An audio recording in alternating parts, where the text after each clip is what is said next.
चलो। तो sir online बच्चों का क्लास। गुरुदेव प्रणाम। प्रणाम भैया प्रणाम। ठीक है। चलो। तो और कुछ कह रहे हो तुम लोग?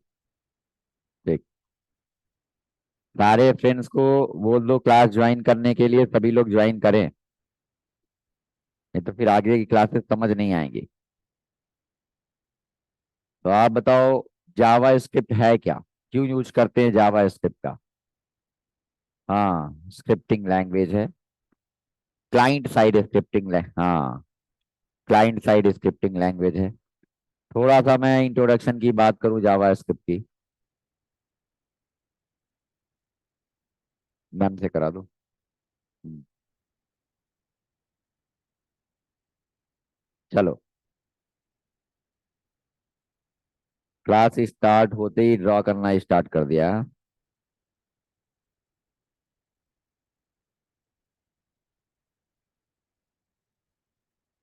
क्या कर रहे हो तुम लोग? चलो ड्रॉ कर लो, जितना ड्रॉ करना है कर लो। सभी लोग ड्रॉ करो। देखे कितना ड्रॉ करते हो। करो ड्रॉ। कर लो जितना करना है कर लो, फिर बाद में ना करना। कर लो। सभी लोग कर लो। मन भर लो ड्रॉ कर करके। और ज्यादा और करो। पूरा स्क्रीन भर दो मेरा। ठीक है। कर लो कर लो। अच्छी बात है। कर लिए? अब जो जितने लोगों ने किया उसको रिमूव करता हूं मैं। कर दूं ना? बताओ।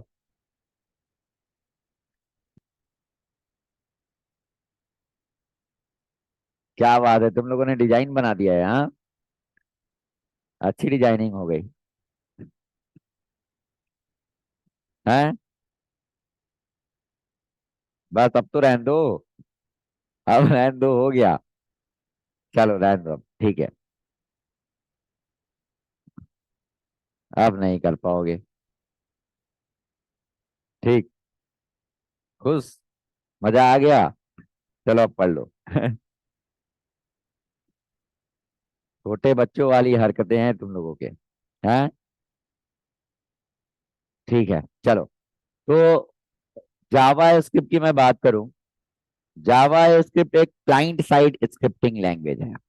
और जावा स्क्रिप्ट समझने से पहले आपको वेब आर्किटेक्चर समझना पड़ेगा कि वेबसाइट, वेब एप्लीकेशन कैसे रन करता है, उसको बनाने के लिए कितने टाइप के लैंग्वेज यूज किए जाते हैं। ठीक है। अगर मैं बात करूं, मैसेज अब ना करो पहले, अब ध्यान दे लो। वेब पेज इंटरेक्टिव बनाने के लिए। ठीक है। चलो देखो। अब मैसेज ना करो, पहले समझ लो। अगर मैं बात करूं,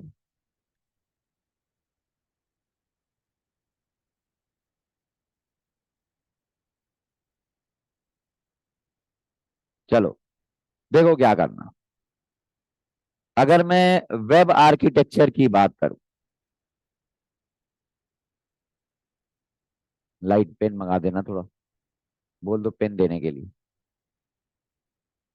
मैं बात करूं वेब आर्किटेक्चर की।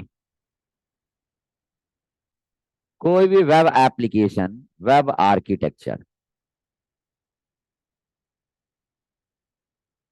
वेब आर्किटेक्चर, कोई भी वेबसाइट है, वेब एप्लीकेशन है, वो रन कैसे होता है और कितने टाइप के लैंग्वेजेस यूज होते हैं उसको बनाने के लिए, उस वेब आर्किटेक्चर को देखते हैं।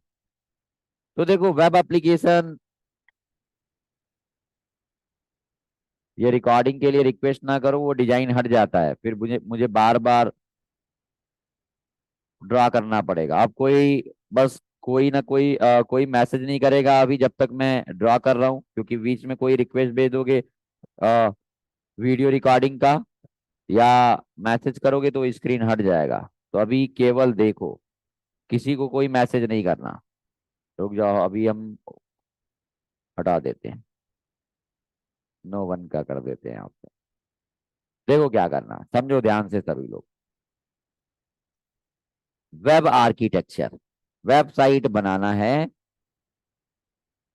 Web architecture.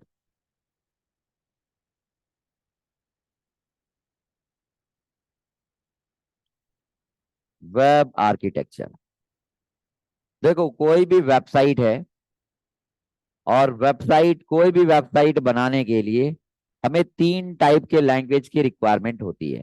एक होता है कौन सा लैंग्वेज? एक होता है फ्रंट एंड, एक होता है बैक एंड, और एक होता है डेटाबेस।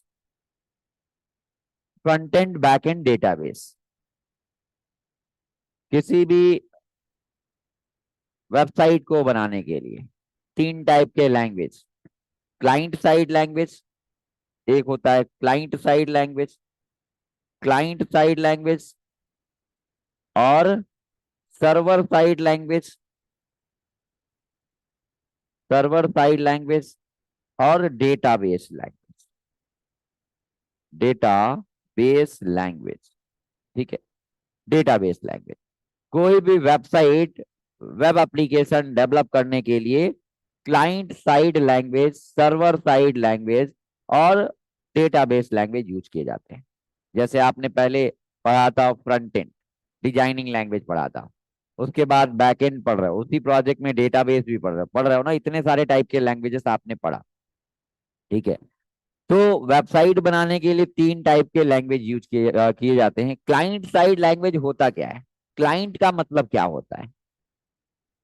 नहीं, क्लाइंट का मतलब होता है ब्राउजर। ब्राउजर का मतलब है क्लाइंट। ऐसे लैंग्वेजेस, ऐसे लैंग्वेजेस जो ब्राउजर बेस होते हैं, जिसके कोड को एग्जीक्यूट होने के लिए वेब सर्वर की जरूरत नहीं होती है। अगर मैं बात करूं, जैसे आप पाइथन पढ़ रहे हो, जैसे आप डॉट नेट पढ़ रहे हो, जैसे आप एंड्रॉइड पढ़ रहे हो, हर लैंग्वेज का कुछ सर्वर होता है। जैसे पाइथन में आप सर्वर यूज करते हो, अपाचे टॉमकैट सर्वर, है ना? पाइथन में अपाचे टॉमकैट यूज करते हो। अगर मैं बात करूं डॉट नेट की, IIS सर्वर यूज करते हो। जावा में आप अपाचे टॉमकैट सर्वर यूज करते हो। तो ऐसे लैंग्वेजेस जो विदाउट वेब सर्वर के एग्जीक्यूट नहीं होते हैं, यानी कि ऐसे लैंग्वेजेस जो वेब सर्वर पे रन करते हैं, जिसके कोड को एग्जीक्यूट होने के लिए वेब सर्वर की रिक्वायरमेंट होती है, उसको बोलते हैं server side language. Web server होते क्या है? वेब सर्वर एक सॉफ्टवेयर है। Web server is a software providing environment to run web application. Web server एक क्या है? सॉफ्टवेयर है जो कि इन्वायरमेंट प्रोवाइड करता है वेब एप्लीकेशन को रन होने के लिए। तो ऐसे लैंग्वेजेस जो वेब सर्वर पे रन करते हैं, हर लैंग्वेज का अपना वेब सर्वर होता है, उसको सर्वर साइड लैंग्वेज बोलते हैं। और ऐसे लैंग्वेजेस जो क्लाइंट पे रन करते हैं, क्लाइंट का मतलब क्या है सभी लोग बताओ? मैंने बताया कि क्लाइंट का मतलब है ब्राउजर।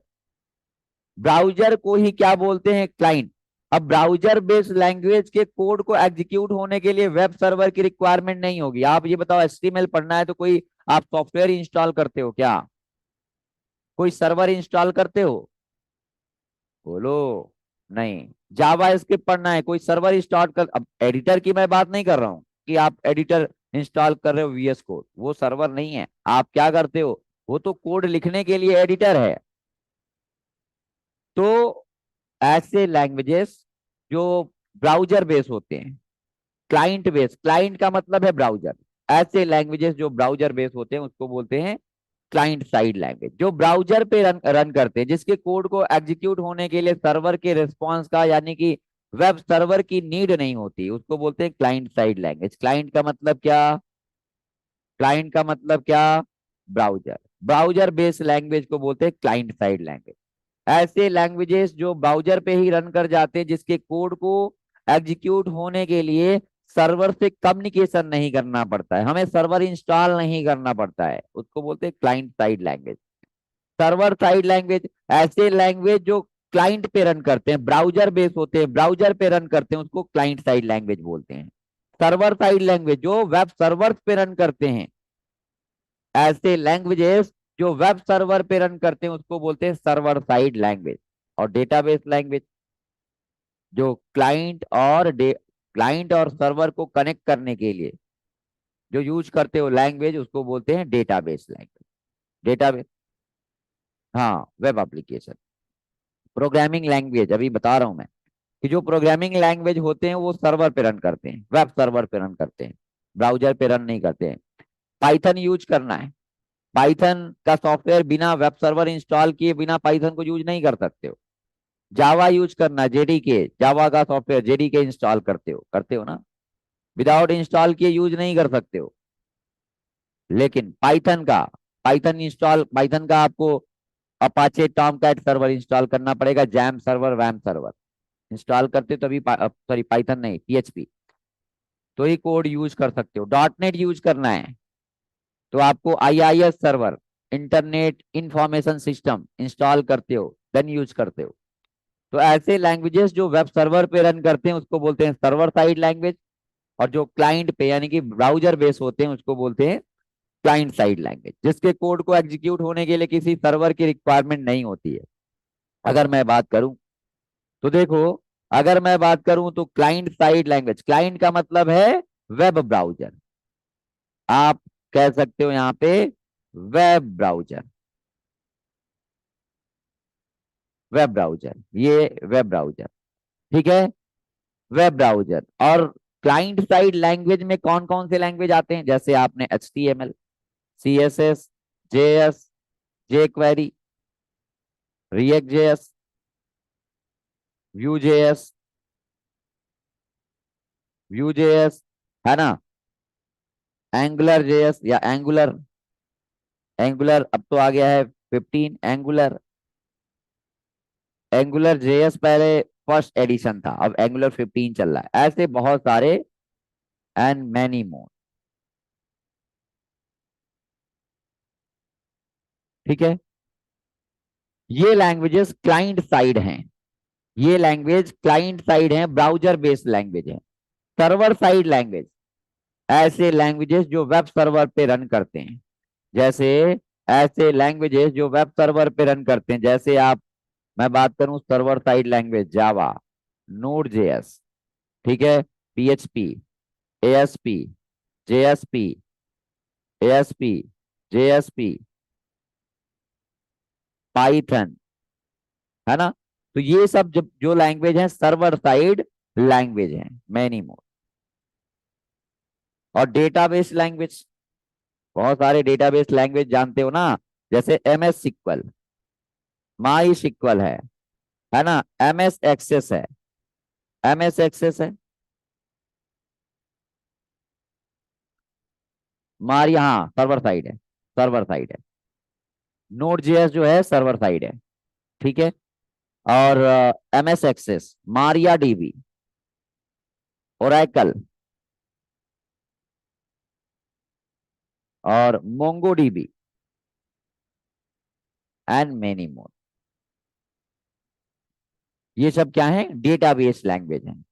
अब देखो जो वेबसाइट है, वेबसाइट है, अगर मान लो कोई भी एक वेबसाइट का मैं एग्जांपल लूं, जैसे मैंने ब्राउजर पे आए और एक मैंने क्या किया कि एक वेबसाइट मैंने सर्च किया, ब्राउजर पे मैंने एक वेबसाइट सर्च किया, वेबसाइट सर्च किया www.techfile.in। देखो तो ब्राउजर में आते हो, ब्राउजर क्या करता है, वेब सर्वर को रिक्वेस्ट भेजता है। क्यों, आप जो भी वेबसाइट ब्राउजर पे सर्च कर रहे हो उसको बोलते हैं रिक्वेस्ट करना, HTTP रिक्वेस्ट को क्या बोलते हैं, HTTP request, hyper text transfer protocol request. आप किसी वेबसाइट को सर्च कर रहे हो तो जो क्लाइंट है वेब सर्वर से क्या करता है, रिक्वेस्ट भेजता है HTTP फॉर्मेट में।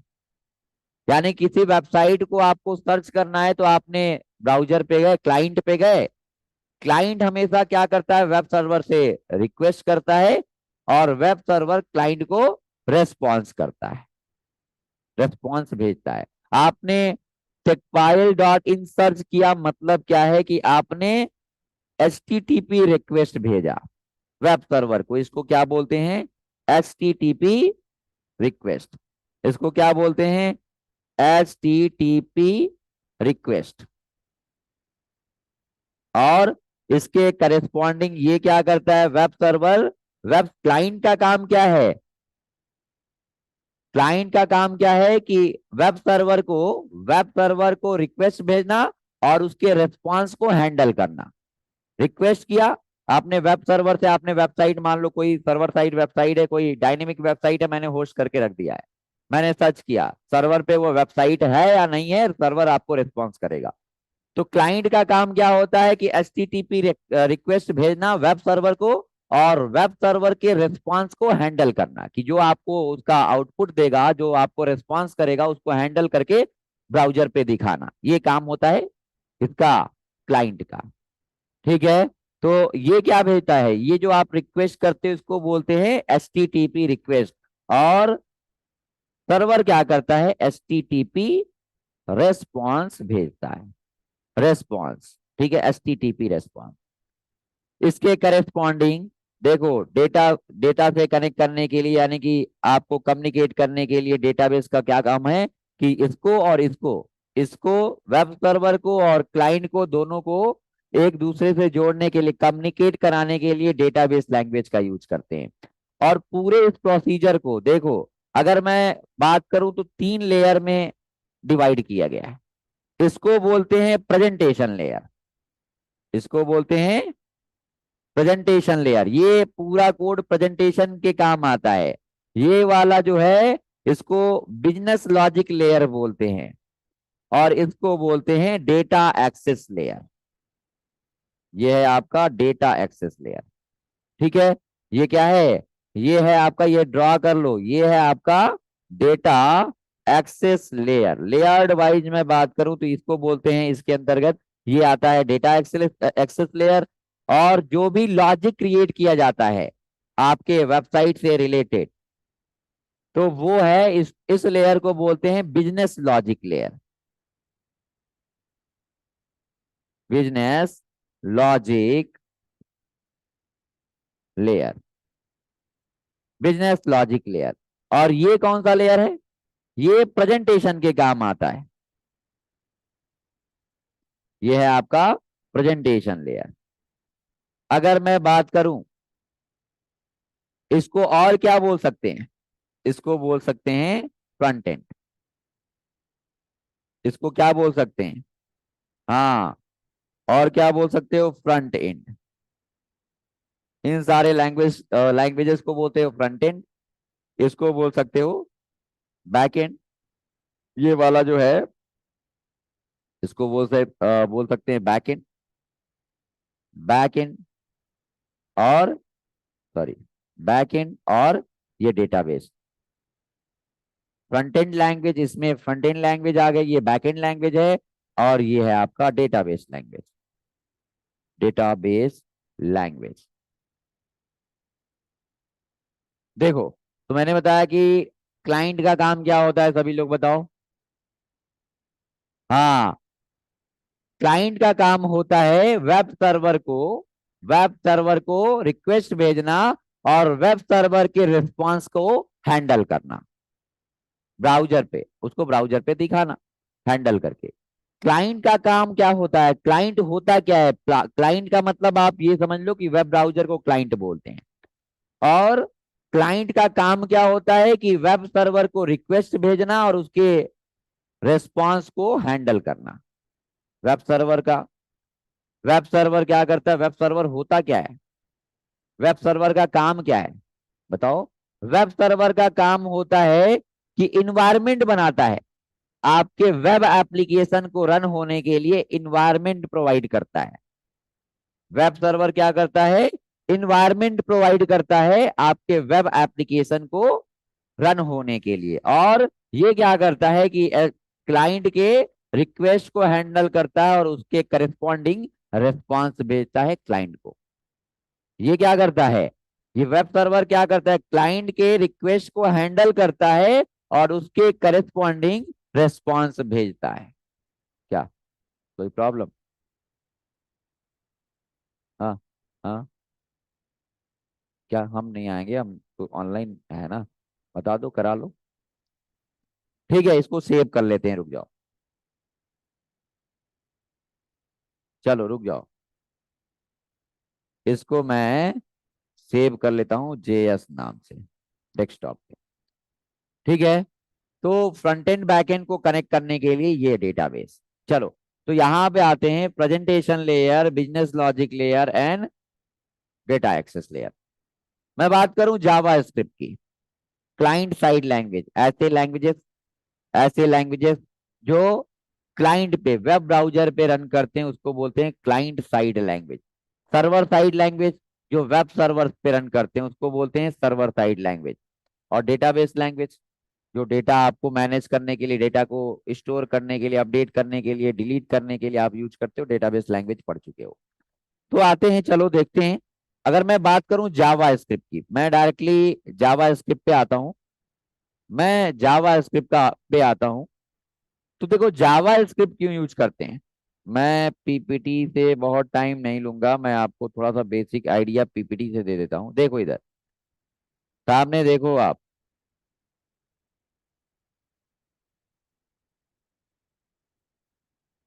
चलो,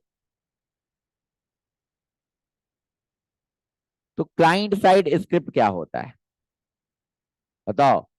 The script which is running within the browser is called client side script। इसमें बहुत सारे लैंग्वेजेस आपने, मैंने वहां पे लिखा था वही लिख सकते हो कि ऐसे स्क्रिप्ट जो वेब ब्राउजर पे रन करते हैं उसको बोलते हैं क्लाइंट साइड स्क्रिप्ट। और उसमें JavaScript, VB script, Visual Basic script, jQuery, Angular JS first edition था, अभी तो 15 आ गया है, रिएक्ट जेएस, व्यू जेएस, ये सब क्या है, क्लाइंट साइड स्क्रिप्ट हैं, ब्राउजर बेस्ड लैंग्वेज हैं। अगर मैं बात करूं सर्वर साइड स्क्रिप्टिंग लैंग्वेज की, ऐसा स्क्रिप्ट जो कि वेब सर्वर पे रन करता है वो क्या कहलाता है, सर्वर साइड स्क्रिप्ट। जैसे एएसपी का आईआईएस सर्वर होता है, इस पे आपका C#.NET रन करता है। जैसे एएसपी जेएसपी का ग्लासपी टॉम कैट सर्वर, पीएचपी का अपाचे, पाइथन का अपाचे सर्वर। ये वेब सर्वर क्या होता है, web server is a software providing some environment to run web application. क्या करता है, इन्वायरमेंट प्रोवाइड करता है वेब एप्लीकेशन को रन होने के लिए। तो मैं बात करूं जावा स्क्रिप्ट का, मैं डायरेक्टली जावा स्क्रिप्ट पे आता हूं। और यहाँ पे देखो, JavaScript is a scripting language of HTML and web. देखो जो जावा स्क्रिप्ट लैंग्वेज है, स्क्रिप्टिंग लैंग्वेज है, HTML के साथ साथ यूज होने वाला स्क्रिप्टिंग लैंग्वेज है। HTML और वेब, ये बताओ जावा स्क्रिप्ट को एंड्रॉइड में यूज कर सकते हो क्या, नहीं, एंड्रॉइड में यूज नहीं कर सकते हो, ये केवल वेब में यूज होगा जावा स्क्रिप्ट, है ना। जावा स्क्रिप्ट केवल वेब एप्लीकेशन में, वेब में यूज होगा, HTML के साथ यूज होता है जावा स्क्रिप्ट। अगर मैं बात करूं तो ये जावा स्क्रिप्ट क्लाइंट साइड लैंग्वेज है, क्लाइंट साइड स्क्रिप्टिंग लैंग्वेज है। इसका कोड वेब सर्वर पे रन नहीं होता, इसके कोड को एग्जीक्यूट होने के लिए मुझे वेब सर्वर की रिक्वायरमेंट नहीं होगी, मुझे कोई वेब सर्वर इंस्टॉल नहीं करना पड़ेगा, इसके कोड को एग्जीक्यूट होने के लिए सर्वर की डिपेंडेंसी नहीं होगी। समझ रहे हो। हाँ, JavaScript is a dynamic and untyped language. देखो जो लैंग्वेज होता है, मैं बात करूं थोड़ा सा, मैं बताऊं आपको। मैं चैट को अब कर देता हूं, समझना। देखो अगर मैं बात करूं देखो, लैंग्वेज जो होते हैं टू टाइप के होते हैं बेसिकली, एक स्टैटिकली टाइप्ड लैंग्वेज, एक डायनेमिकली टाइप्ड लैंग्वेज। जितने भी पाइथन के स्टूडेंट हैं बताओ स्टैटिकली और डायनेमिकली में क्या डिफरेंस है। का डिस्प्ले ऑफ हो गई है, डिस्प्ले ऑफ हो गई है, स्क्रीन विजिबल नहीं है क्या, बताओ। आप बताओ, मैंने स्टैटिकली टाइप्ड लैंग्वेज और डायनेमिकली टाइप्ड लैंग्वेज बताया था, क्या डिफरेंस है बताओ। देखो अगर मैं बात करूं, नोट पैड पे आता हूं। देखो लैंग्वेज टू टाइप के होते हैं बेसिकली। हाँ, लैंग्वेज टू टाइप के होते हैं, एक होता है स्टैटिकली टाइप्ड लैंग्वेज और एक होता है डायनेमिकली टाइप्ड लैंग्वेज। अगर मैं बात करूं देखो आप जैसे सी पढ़ते हो, सी पढ़ते हो, आप कोई भी जैसे जावा पढ़ते हो, आपको वेरिएबल डिक्लेयर करना है।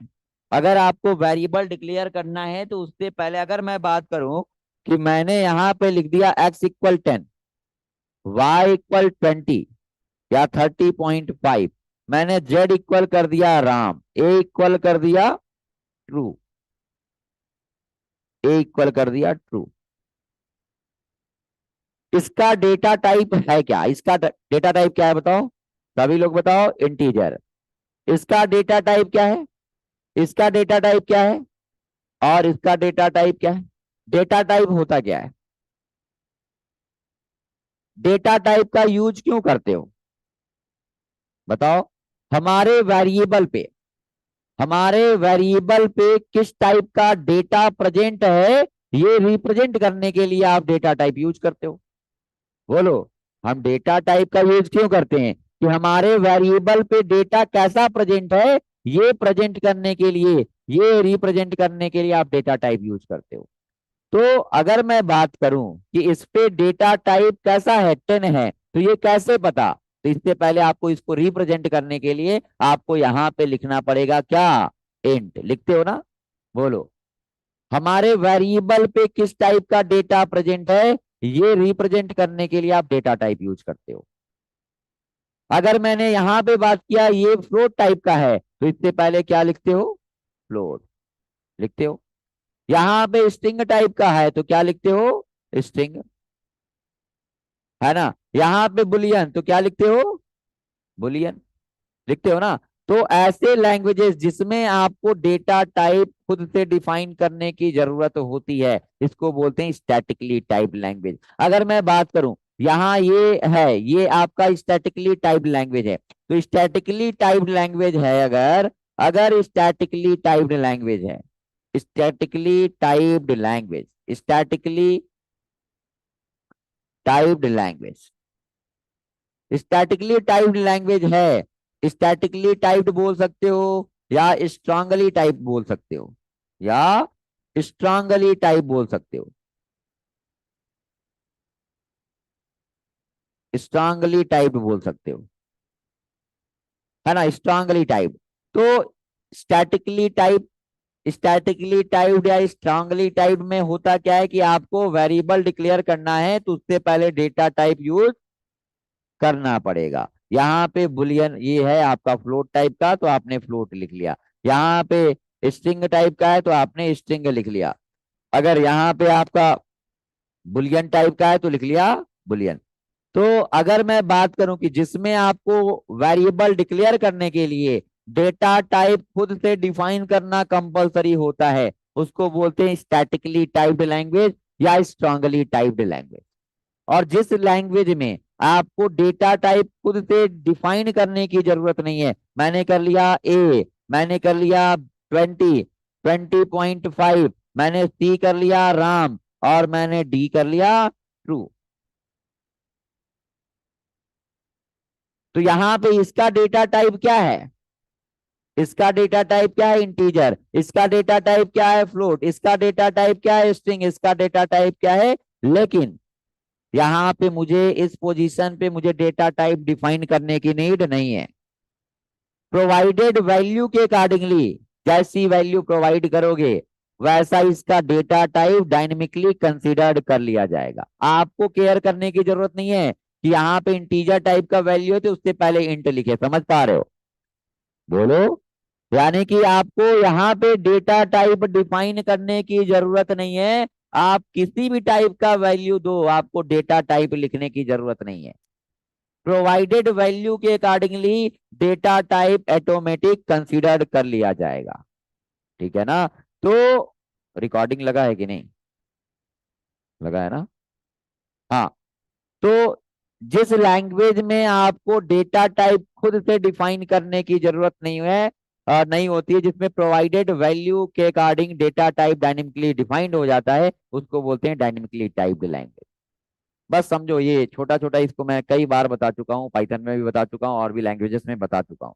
वैसे ओरली आप समझ लो, आपने स्टैटिकली और डायनेमिकली आप सी में भी पढ़े होगे। तो ऐसा मैंने किया। तो देखो अगर मैं बात करूं इसको और क्या बोलते हैं, डायनामिकली टाइप्ड लैंग्वेज, या इसको और क्या बोल सकते हैं, लूजली टाइप्ड लैंग्वेज।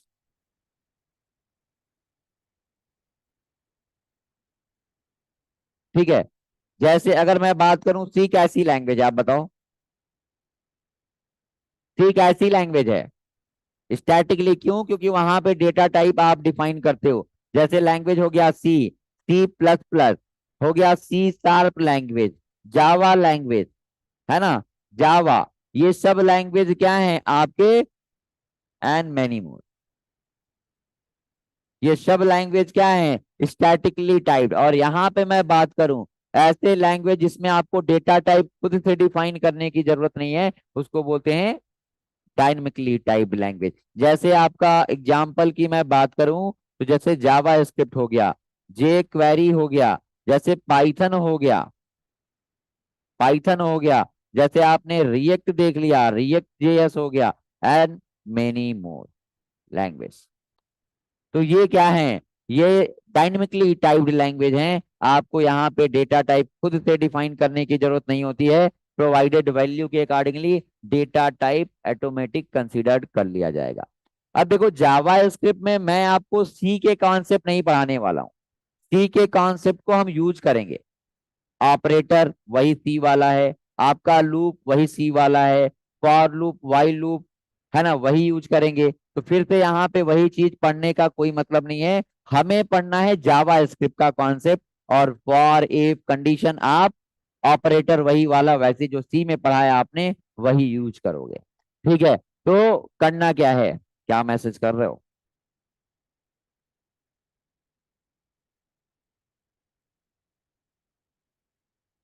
हाँ, चलो। तो डायनेमिकली टाइप्ड लैंग्वेज है क्या, जावा स्क्रिप्ट एक क्या है, डायनेमिकली टाइप्ड लैंग्वेज है। जावा स्क्रिप्ट क्या है, इंटरप्रेटेड लैंग्वेज है। आपको पता है, मैंने पहले से भी बता चुका हूं कि जो लैंग्वेज होते हैं, कंप्यूटर जो जानता है, क्या जानता है, बाइनरी लेवल लैंग्वेज। कंप्यूटर जानता है आपका बाइनरी लेवल लैंग्वेज। अगर मैं बात करूं तो ये कंप्यूटर, ये जो कंप्यूटर है मान लो, ये जो कंप्यूटर है ये जानता है आपका जीरो और वन जानता है।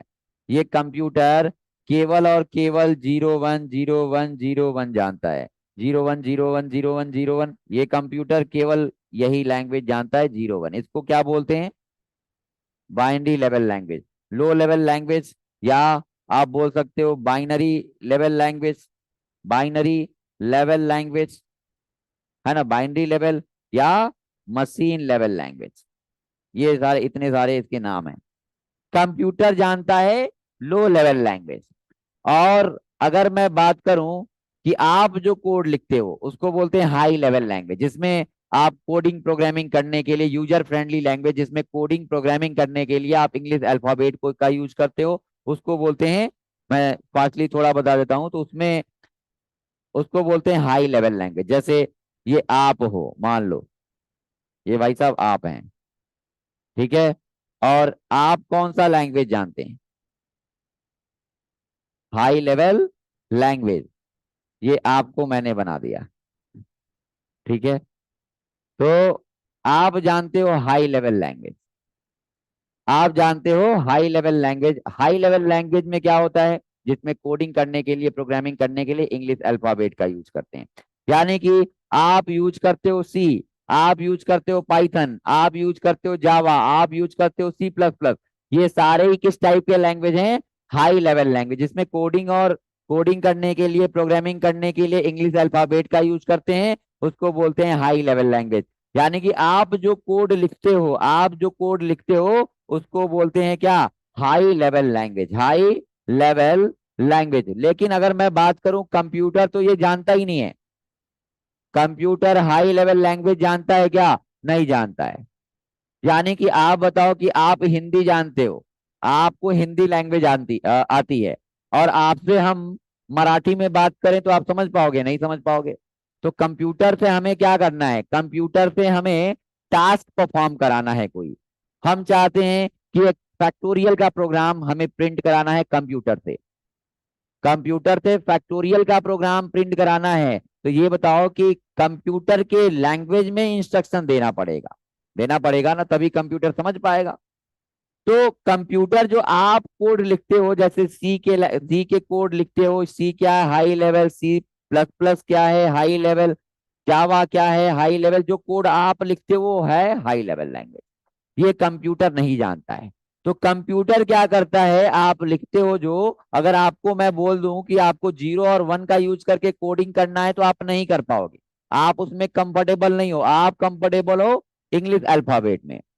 तो आप जो कोड लिखते हो उसको बोलते हैं हाई लेवल लैंग्वेज, और ये कंप्यूटर जानता ही नहीं हाई लेवल लैंग्वेज। तो इसके बीच में काम क्या करता है, लैंग्वेज कन्वर्टर, लैंग्वेज ट्रांसलेटर, इसके बीच में काम करता है language translator, language translator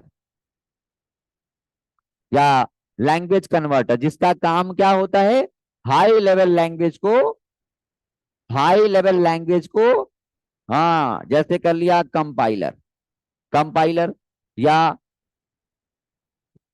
interpreter, interpreter. अब ये काम कैसे करता है इंटरप्रेटर,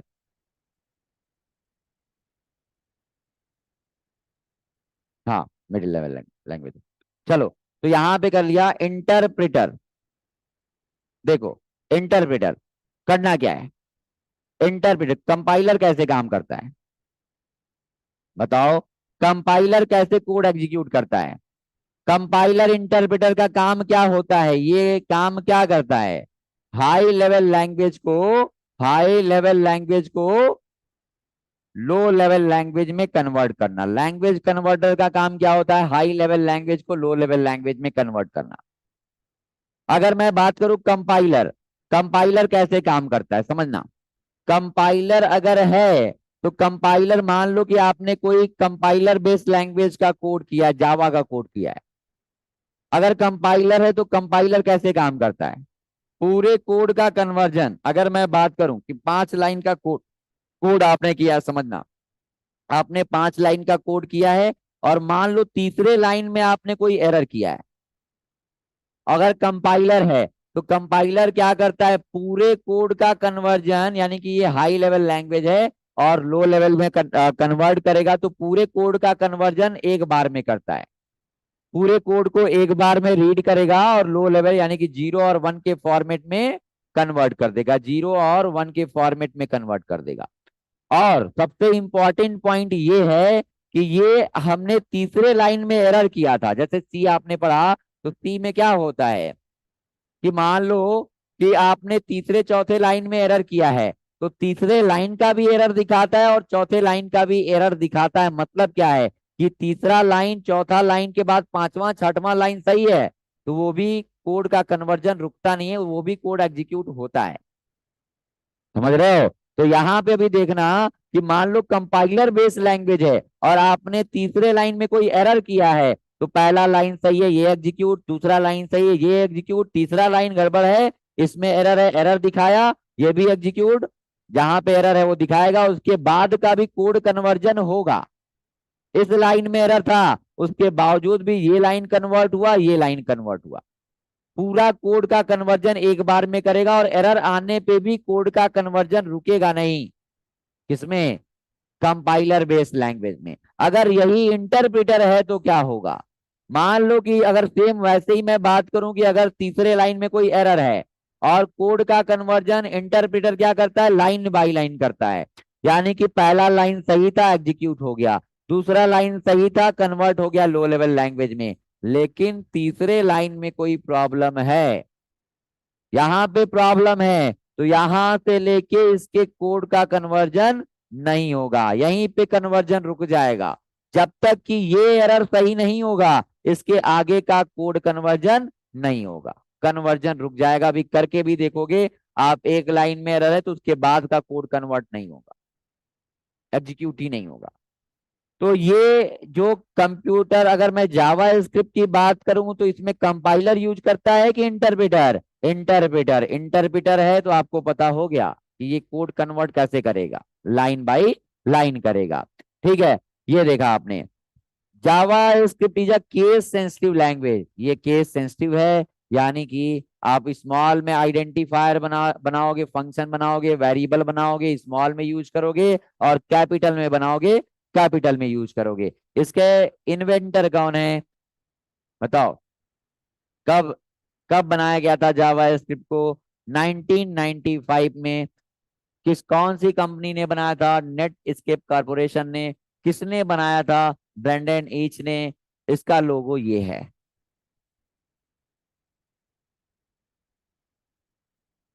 ठीक हो?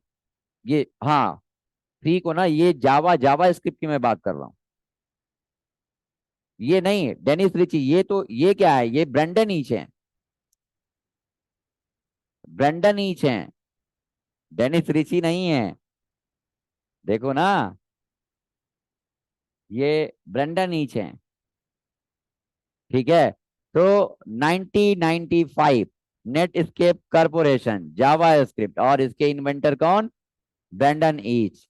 ठीक है। अब इसके फीचर्स क्या क्या हैं? जावा स्क्रिप्ट के क्या क्या कर सकते हो आप? जावा स्क्रिप्ट का यूज करके आप क्या क्या कर सकते हो? जावा स्क्रिप्ट का यूज करके देखो, फीचर्स की मैं बात करता हूं। कर लिया ना नोट? चलो, फीचर्स आप जावा स्क्रिप्ट। जावा स्क्रिप्ट का फीचर क्या है देखो, अगर मैं बात करूं फीचर्स आप जावा स्क्रिप्ट, फीचर्स आप JavaScript, client side validation. JS provide client side validation. JS provide client side validation मतलब क्या है? देखो मतलब क्या है, अगर मैं बात करूं, ये फॉर्म है हमारा, समझना, ये हमारा फॉर्म है।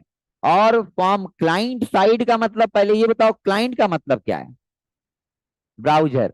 तो browser based language, browser client side validation का मतलब ये हुआ कि ब्राउजर पे ही वैलिडेट करना, ब्राउजर पे वैलिडेट करना। मैंने ये फॉर्म बनाया, एक फॉर्म है, समझना।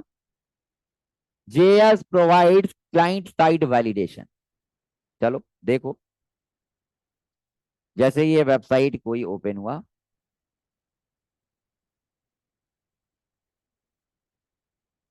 नेट नहीं चल रहा है क्या?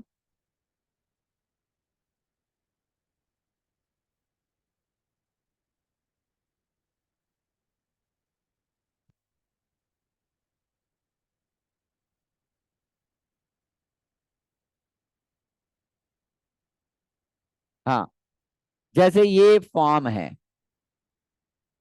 एक फॉर्म मैंने ओपन किया।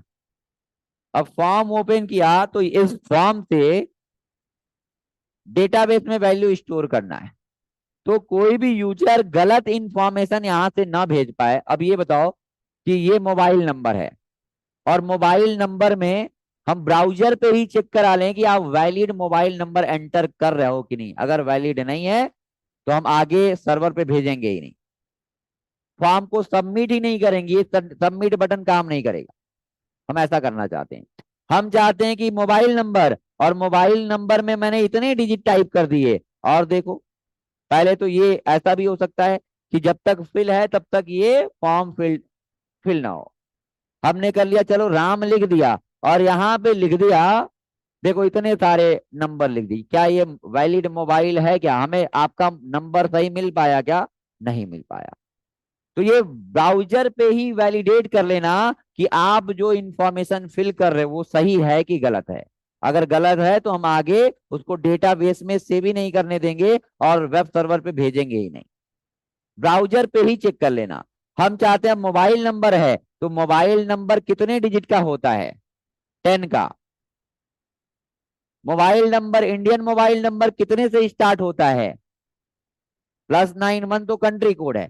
अगर मोबाइल नंबर की मैं बात करूं, तो मोबाइल नंबर या तो 9 से स्टार्ट होता है पहला डिजिट, या तो 8 से स्टार्ट होता है, या तो 7 से स्टार्ट होता है, और जब से जियो आया है 6 से भी स्टार्ट हो रहा है। 5 से मोबाइल नंबर कभी देखा है? फोन नंबर होता है, मोबाइल नंबर नहीं होता है।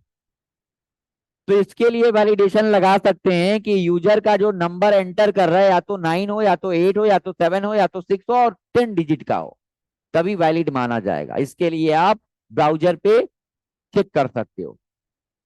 किसी का नाम, नाम कितने कैरेक्टर का हो सकता है?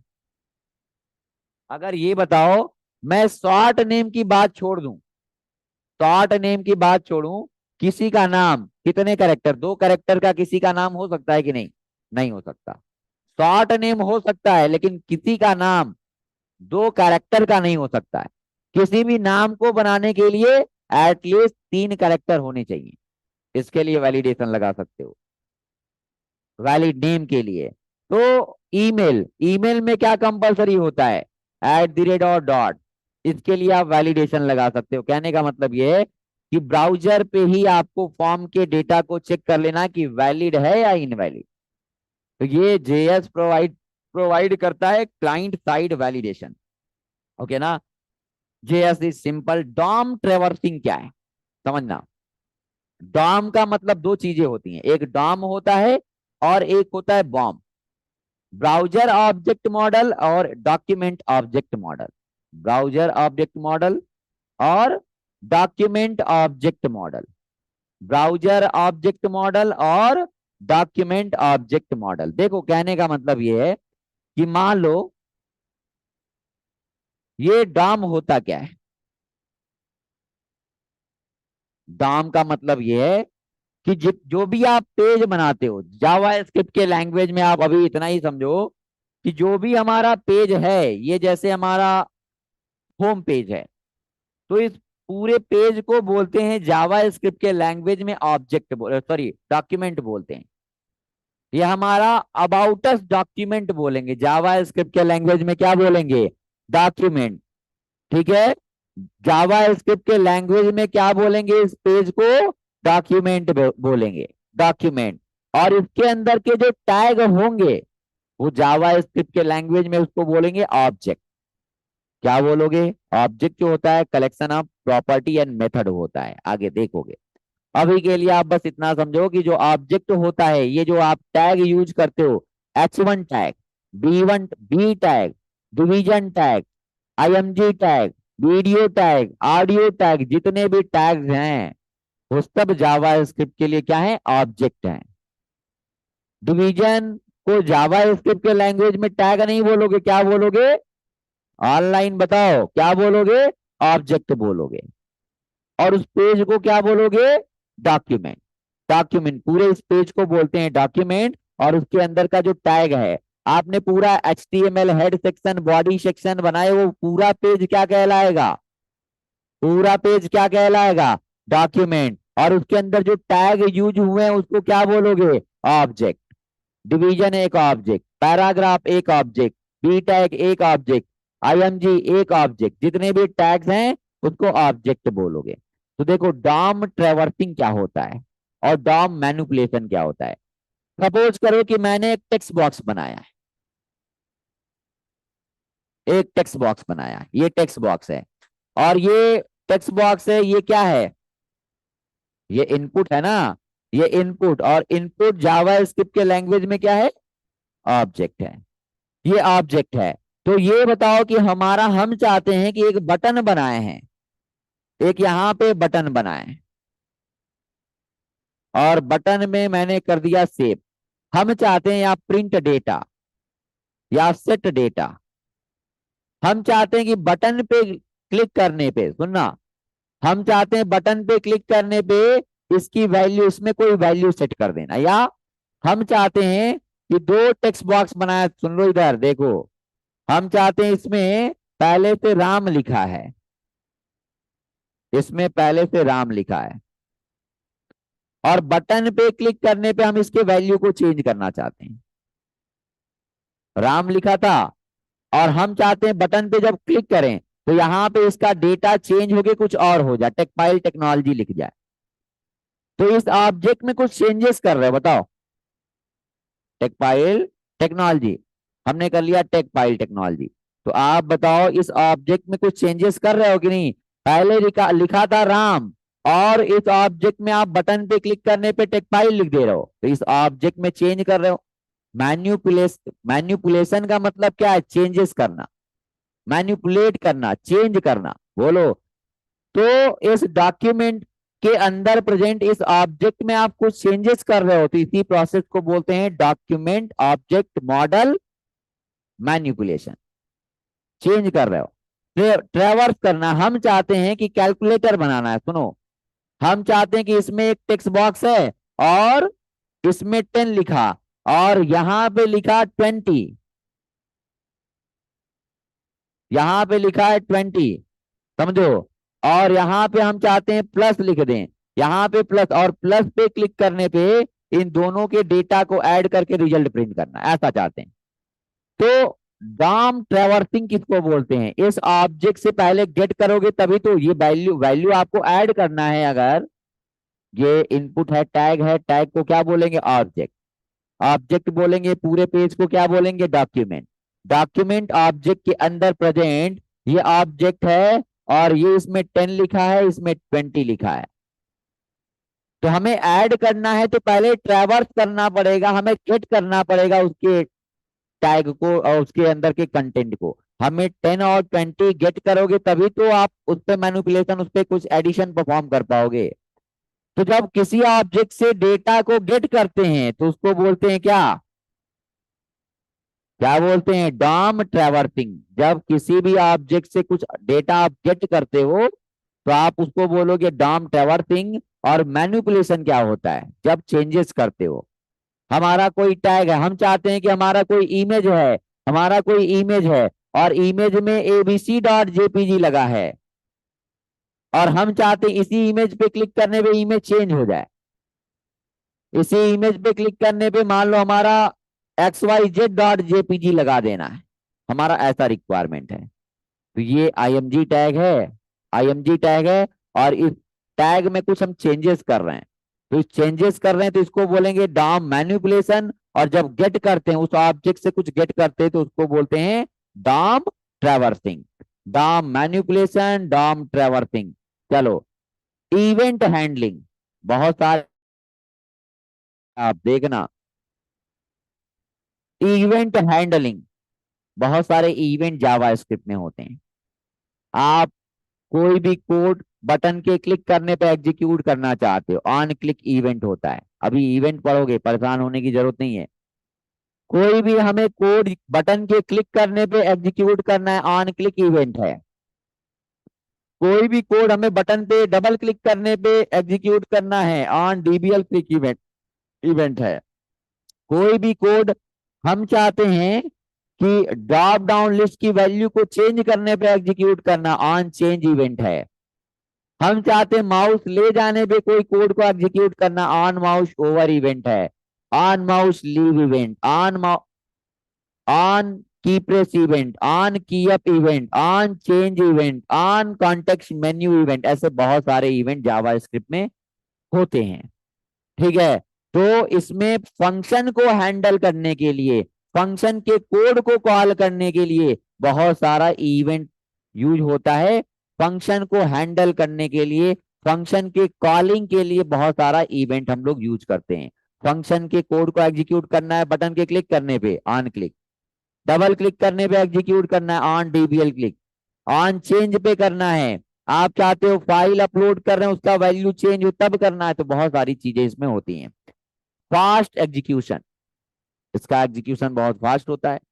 और क्रॉस ब्राउजर सपोर्ट, इसको एग्जीक्यूट होने के लिए, सॉरी, ये सारे ब्राउजर इसको सपोर्ट करते हैं, ऐसा मतलब है।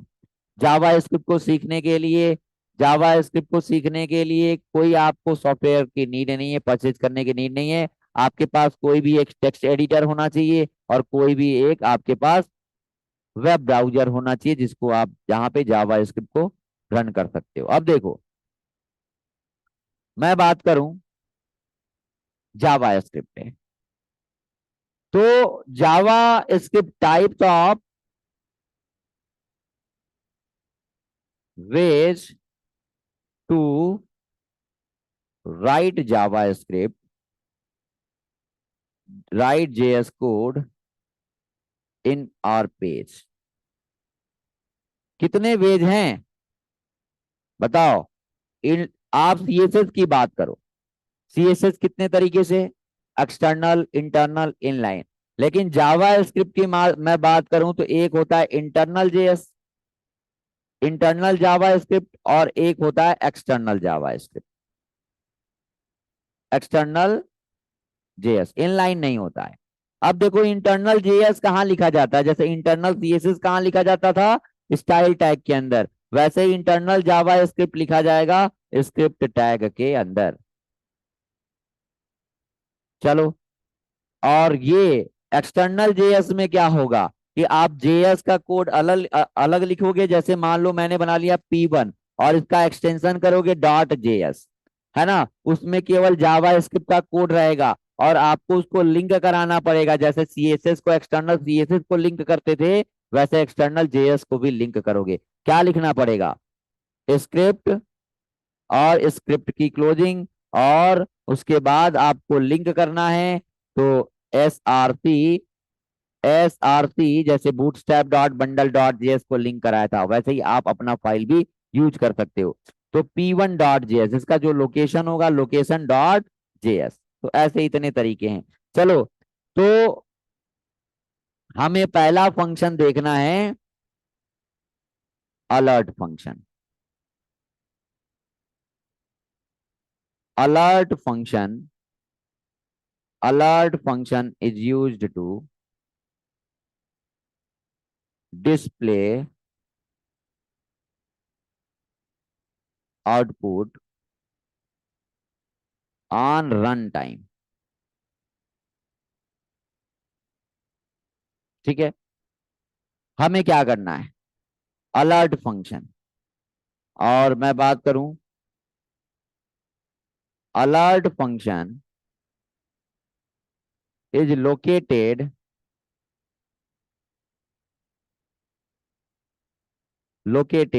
इन विंडो ऑब्जेक्ट।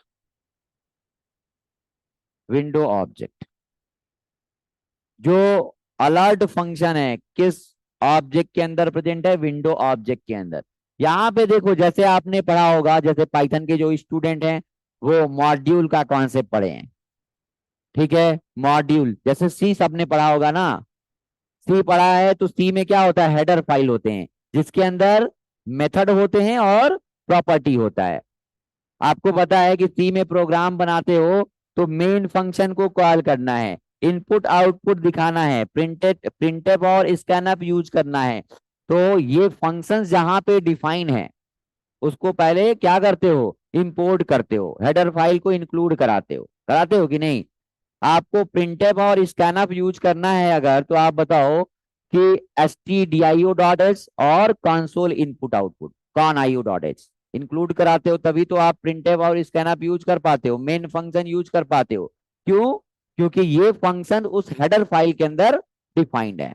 तो वैसे ही पाइथन में मॉड्यूल का कॉन्सेप्ट बताया था, वैसे ही यहाँ पे ऑब्जेक्ट का कॉन्सेप्ट होता है। ऑब्जेक्ट के अंदर क्या होता है, जो ऑब्जेक्ट होते हैं, आप सिंपल अभी देख लो कि जो ऑब्जेक्ट होता है, ऑब्जेक्ट जो होता है collection of property and method होता है। Object is a collection of property, property का मतलब वेरिएबल,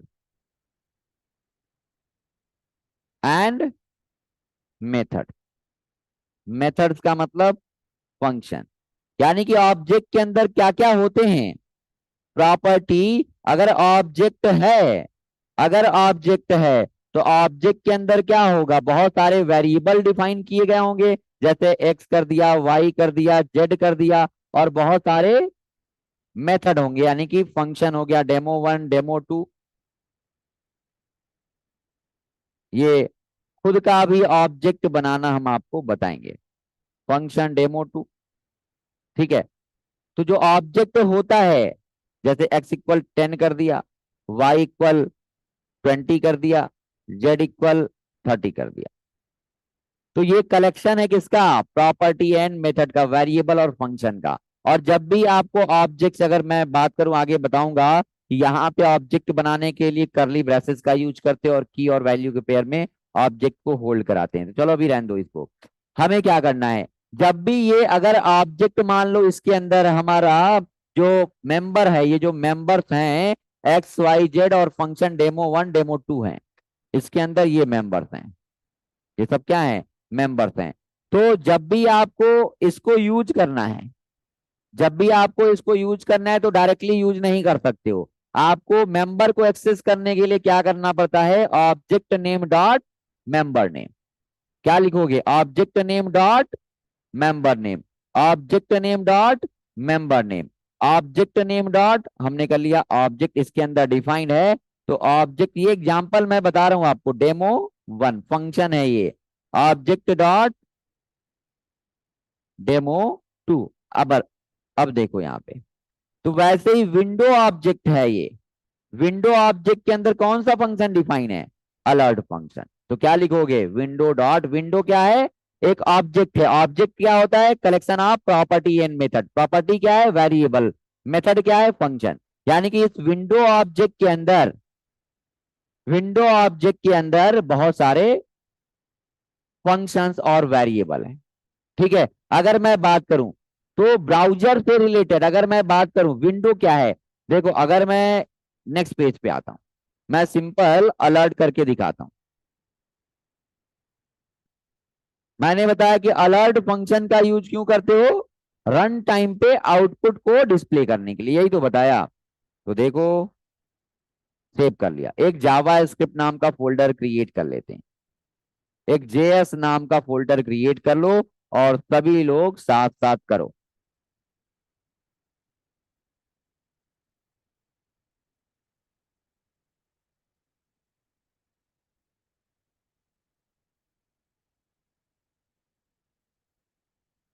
हमने कर लिया। हाँ, हाँ उस पर भी कर सकते हो, ST23 JS,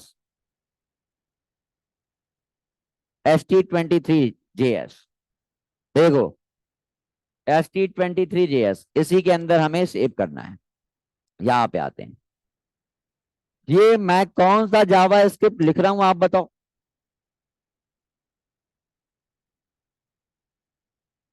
और पानी के लिए बोलिए, और चाय के लिए। हाँ, कौन सा जावा स्क्रिप्ट लिख रहा हूं, आपको मैंने बताया कि इंटरनल जेएस और हाँ एक्सटर्नल जेएस। तो यहाँ पे स्क्रिप्ट टैग के अंदर, चलो सेव कहाँ पे करना है, सबको फोल्डर बनाना है और सभी को साथ साथ करना है। ये जावा स्क्रिप्ट आपके लिए बहुत इंटरेस्टिंग होने वाला है, इसमें डिजाइनिंग, डायनेमिक डिजाइन करोगे। ठीक है, तो चलो आते हैं। आपने बूटस्ट्रैप में मोडाल पढ़ा था, वो मोडाल बनाएंगे कैसे, वो सब बना सकते हो यहाँ पे। ठीक है, कैलकुलेटर डिजाइन कर सकते हो, डिजिटल क्लॉक बना सकते हो, छोटे छोटे गेम्स बना सकते हो, है ना। और डिटेल में पढ़ना है जावा स्क्रिप्ट, देखो समर ट्रेनिंग में इतना पॉसिबल नहीं है कि पूरा, लेकिन हमने फ्री जावा स्क्रिप्ट के लेक्चर एक महीने, लगभग 35 लेक्चर कराया, यूट्यूब पे हमारा पड़ा है लाइव, हाँ पड़ा है। उसमें भी बहुत डिटेल में नहीं है, मतलब 35 लेक्चर है, एक महीने का जावा स्क्रिप्ट मैंने फ्री कराया था। यूट्यूब पे होगा, देखते हैं कितने लेक्चर हैं, लेकिन वो भी कंप्लीट नहीं है, 35 हैं, यहाँ पे हैं देखो। लेकिन तुम लोग को अभी नहीं दिखाएंगे, फिर वहीं से पढ़ोगे और ऑनलाइन क्लासेस ज्वाइन नहीं करोगे, है ना। तो देखो क्या करना है, अगर मैं बात करूं तो यूट्यूब पे मैंने लाइव लेक्चर लिया था जावा स्क्रिप्ट का, और ये इसमें भी पूरा नहीं है अभी, जावा स्क्रिप्ट पाइथन नहीं है क्या,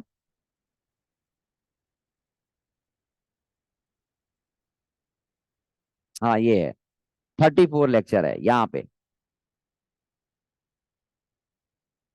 नहीं, हाँ प्रीमियम है, जो भी समझ लो। तो चलो,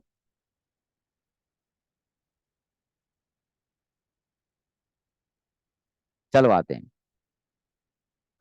स्क्रिप्ट अलर्ट बताया, अब मैंने बताया कि अलर्ट फंक्शन कहाँ पे डिफाइंड है, हमने कर लिया अलर्ट, और मैंने कर दिया welcome to the world of, welcome to the world of Java script.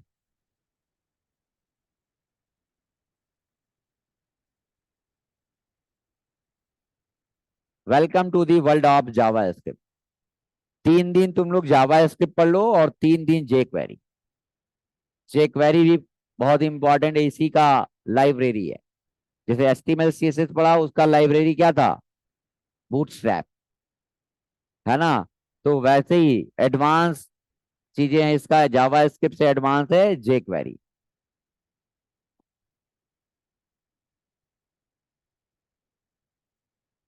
अगर ये पढ़ के इसमें क्या करोगे, jQuery jQuery को अपने प्रोजेक्ट में यूज भी कर लोगे अभी, है ना। तो वैसा पढ़ो। बाकी हम रिएक्ट का क्लास तुम लोग का समर ट्रेनिंग कंप्लीट हो जाए, तो मैंने इस बार, पिछले बार जावा स्क्रिप्ट कराया था लाइव, इस बार रिएक्ट कराऊंगा 1 महीने का फ्री क्लासेस।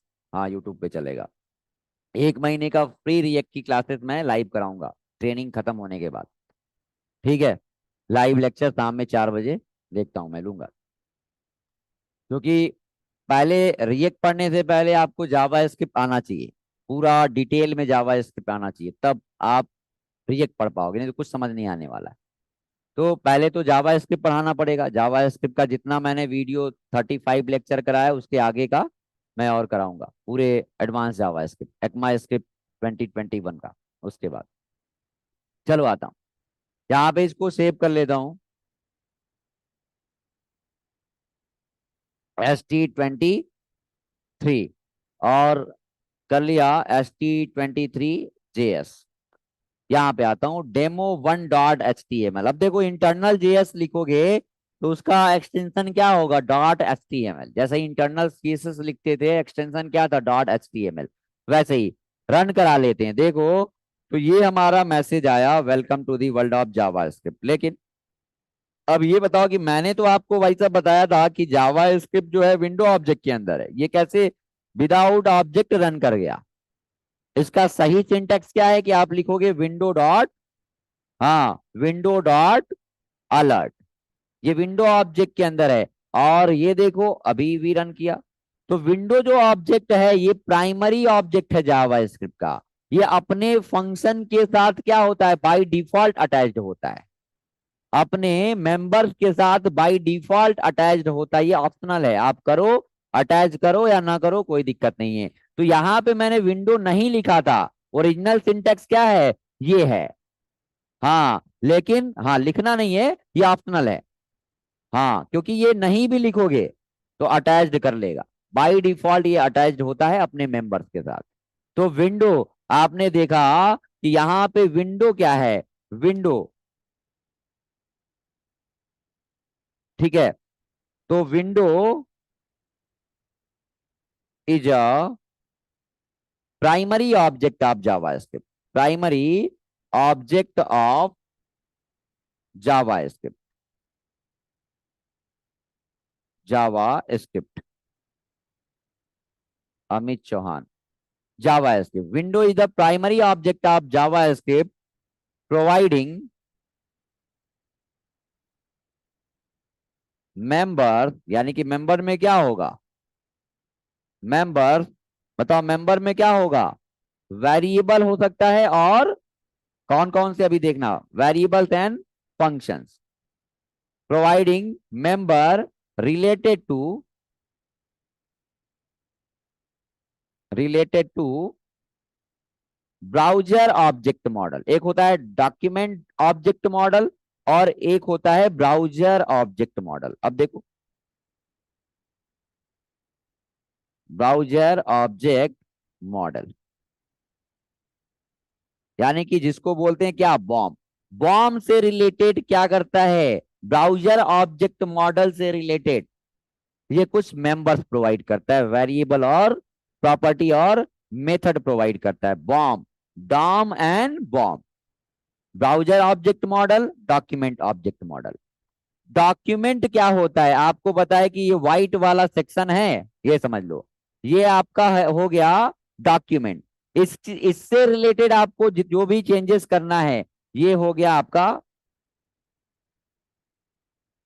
इससे रिलेटेड, इसमें कुछ मैन्युपुलेशन करना है, तो उसके फंक्शन डॉक्यूमेंट के अंदर है ना, उसके फंक्शन डॉक्यूमेंट के अंदर है। लेकिन ब्राउजर से रिलेटेड, लेकिन अगर मैं बात करूं कि अलर्ट आ रहा है, अलर्ट डॉक्यूमेंट से रिलेटेड है क्या, वो ब्राउजर रिलेटेड बॉक्स आ रहा है कि नहीं। रन टाइम पे एक ब्राउजर पे आपको बॉक्स बना दे रहा है। प्रॉम्प्ट, लोकेशन चेंज करना है, जैसे आपने देखा होगा हमें लोकेशन चेंज करना है तो window dot location dot H R use करोगे।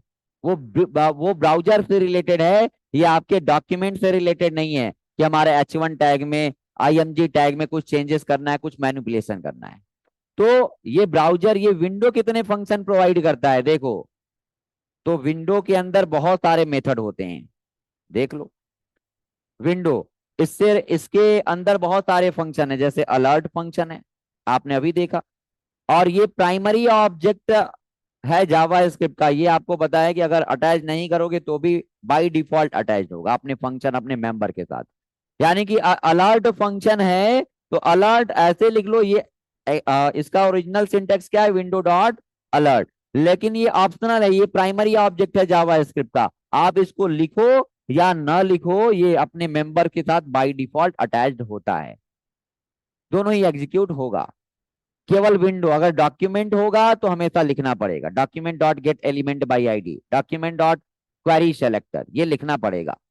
तो मैंने लिखा, अब इसके फंक्शन कौन कौन से हैं, alert function, open function, open function, print function, है ना। लोकेशन, लोकेशन प्रॉपर्टी है, यानी कि वहां पे वेरिएबल बनाया गया है, लोकेशन। सेट इंटरवल, हाँ सबके साथ अटैच होगा। विंडो जो होगा सब ऑप्शनल है, सब में ऑप्शनल है, आप लिखो या ना लिखो कोई दिक्कत नहीं है। बाय डिफॉल्ट अपने मेंबर के साथ अटैच होता है, सारे मेंबर के साथ। तो लिख लो तो भी दिक्कत ठीक है, नहीं लिखोगे तो भी कोई दिक्कत नहीं है। Window dot set interval,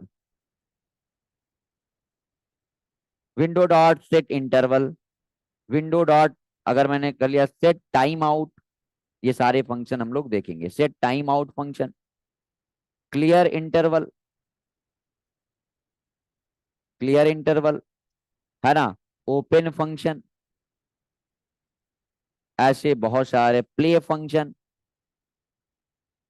pause function, बहुत सारे, एंड मेनी मोर, बहुत सारे फंक्शन होते हैं। ठीक है, ये किससे रिलेटेड है, ब्राउजर से रिलेटेड, बॉम से रिलेटेड, ब्राउजर से रिलेटेड, ब्राउजर ऑब्जेक्ट मॉडल से रिलेटेड ये फंक्शंस हैं। सबके साथ, सब नहीं, ये प्रॉपर्टी है। लोकेशन क्या है, वेरिएबल, वेरिएबल है तो क्या उसके साथ पैरेंथेसिस नहीं होगा। अगर फंक्शन होगा, फंक्शन की पहचान उसके पैरेंथेसिस से है। मैंने बताया ना कि उसमें वेरिएबल भी होगा और फंक्शन भी होगा, तो वहां पे ये वेरिएबल बनाया गया है और ये फंक्शन बनाया गया है। हाँ नोट सेंड कर देंगे, पहले पढ़ो। ठीक है, चलो आते हैं। तो चलो, एक बार ऑनलाइन स्टूडेंट जितने भी क्लास ज्वाइन कर रहे हैं, एक बार वीडियो ऑन करो। लिख रहे हो कि सो के पढ़ रहे हो, लेट के पढ़ रहे हो, वीडियो देख रहे हो, कॉपी दिखाइए।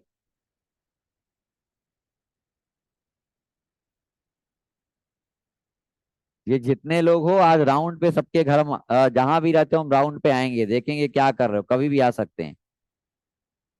राउंड पे आऊंगा मैं आज, कब क्या कर रहे हो, पढ़ाई कर रहे हो कि नहीं, मैं सबके यहाँ आता हूँ, आज देखता हूँ। ठीक है,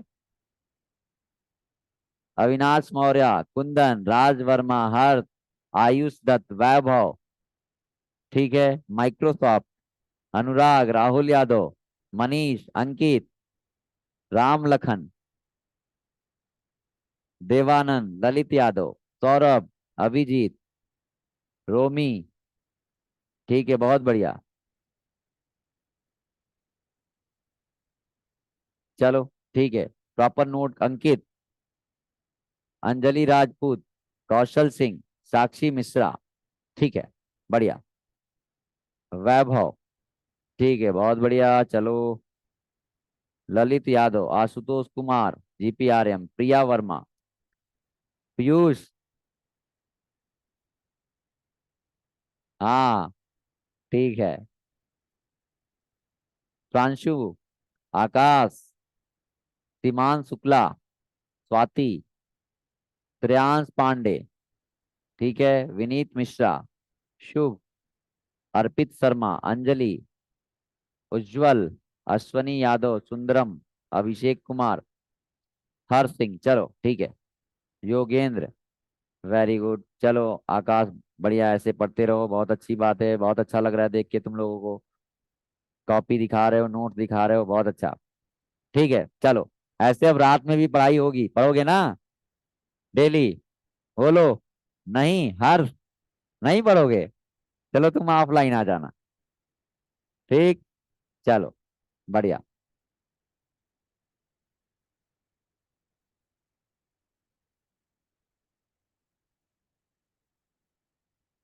हाँ चलो, यहाँ आते हैं। तो हमें एक्सटर्नल जेएस देखना है।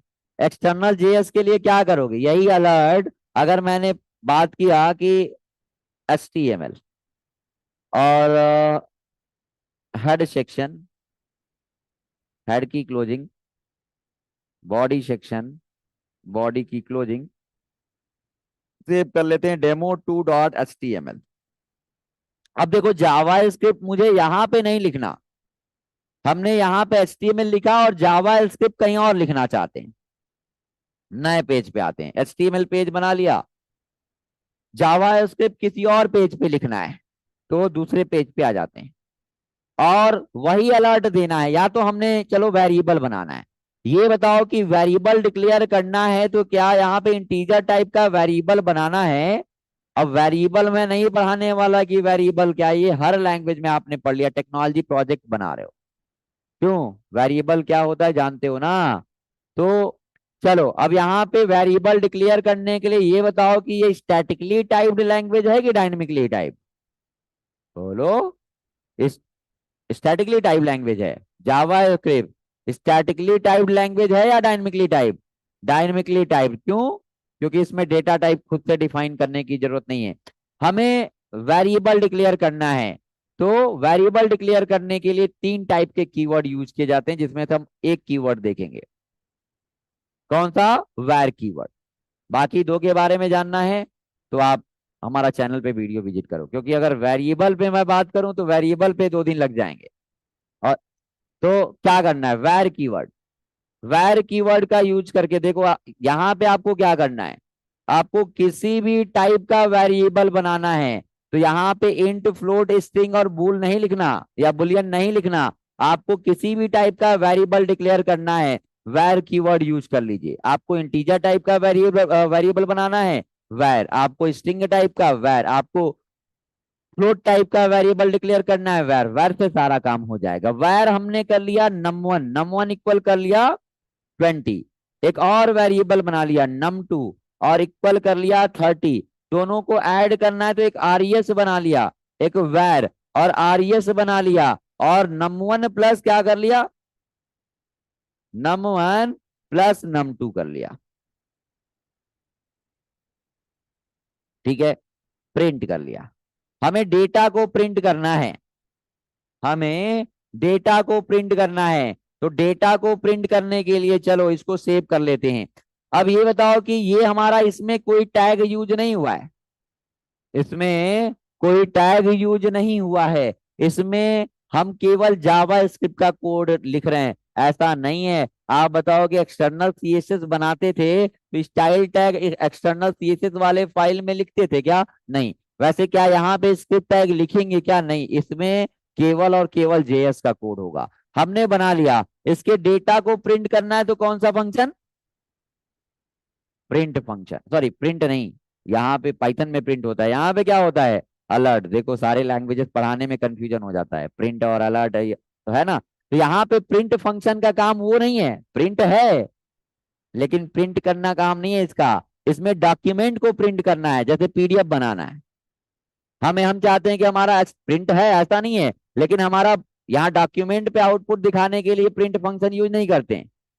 हम चाहते हैं कोई सेक्शन, जैसे आपने कोई इनवाइस प्रिंट कराना है, प्रिंटर से इनवाइस जनरेट किया, और आप चाहते हो कि एक बटन पे क्लिक करें, हमारा इनवाइस प्रिंटर से प्रिंट होके निकल जाए या पीडीएफ में कन्वर्ट हो जाए। उसको करने के लिए प्रिंट फंक्शन होता है, आउटपुट दिखाने के लिए नहीं। आउटपुट दिखाने के लिए बहुत सारा कुछ है यहाँ पे। तो अभी डॉक्यूमेंट डॉट राइट फंक्शन है, वो भी देखोगे। अभी हम लोग देखेंगे alert function. Alert function, alert में हमें पहले तो स्ट्रिंग मैसेज देना है। तो मैंने कर लिया रिजल्ट, रिजल्ट इज, और ये बताओ कि मैंने कर लिया आरईएस। अब इसमें हमने एक प्रॉब्लम किया है, कोई बताएगा प्रॉब्लम क्या है? सभी लोग रिप्लाई करो। कॉमा, ये पाइथन वाले स्टूडेंट बता रहे होंगे कॉमा यूज करना है। कॉमा, कॉमा, देखो, हाँ आरईएस से पहले प्लस लगाना पड़ेगा। देखो, जब भी आप क्या करते हो, जब भी आप किसी स्ट्रिंग में वेरिएबल की वैल्यू को प्रिंट कराना होता है, स्ट्रिंग के साथ वेरिएबल की वैल्यू को प्रिंट कराना है, तो आप बीच में कॉन्केटिनेशन सिंबल का यूज करते हो।